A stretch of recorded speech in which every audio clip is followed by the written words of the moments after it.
Money did not begin as power. It began as a tool. Over time, that tool changed, not because money changed, but because the systems around it did. Every law, every crisis, every expansion left its mark. To understand where we are today, we need to understand how we got here.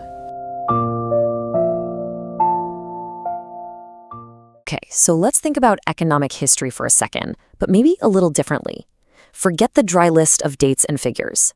Instead, I want you to picture a story, the story of a massive, incredibly complex machine. A machine that was built for one single audacious purpose, to control the very idea of value.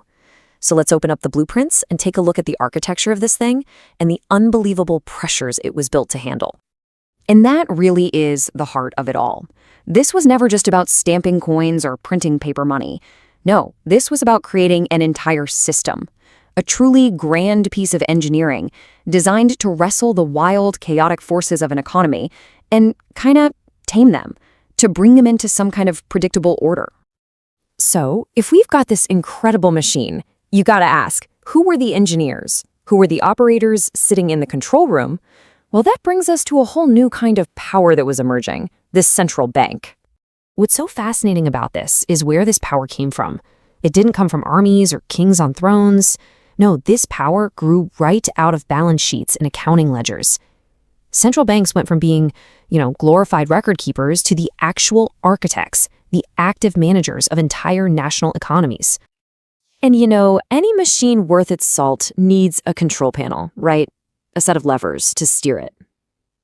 For these new central banks, they got their hands on one lever so powerful it could guide the whole economic shebang. And there it is, the interest rate. It seems like just a number, doesn't it? But inside this new architecture, it was the master switch. It was the one tool that let a very small, unelected group of people influence the financial decisions of millions, of everyday people and huge corporations alike. And this just shows you the insane ripple effect. By tweaking this one single lever, central banks could suddenly guide the three biggest pillars of a modern economy. They could hit the gas on growth or gently tap the brakes. That, in turn, would affect the job market. And all the while, they were trying to keep that beast we call inflation locked in its cage. I mean, that is a massive, massive responsibility for just one tool. Just stop and think about the sheer ambition in that statement for a second. This wasn't just about managing money anymore. By smoothing out the economic cycles, the booms and the busts, central banks were basically trying to manage the pace of time itself for a whole country's economy. They were trying to control its rhythm and its flow all through policy. But here's the thing about grand designs. They almost always have a flaw. And for this incredible machine, the very foundation it was built on had a critical, ticking time bomb hidden inside. A major conflict was brewing. The classic unstoppable force meeting an immovable object. The unstoppable force? It was globalization. The world, you see, it just refused to stay small. Shipping lanes were stretching across oceans, telegraph cables were connecting continents, and global trade just started to explode. All of a sudden, this machine was being asked to run on a scale it was never, ever designed for. And this slide, wow, it just lays the whole conflict bare. On one side, you've got global trade, this abstract, invisible force just growing like crazy, seemingly without limits. And on the other side, the system's anchor, physical gold reserves. Now, for centuries, gold was trusted because it was real, it was rare. But it's also finite. You can only dig so much of it out of the ground. You can't just create more gold because trade is booming. So here's the bottom line. The very thing that made the machine feel safe and stable, its connection to a real physical thing, became its greatest weakness. The system's software was expanding at lightning speed, but its hardware was totally fixed.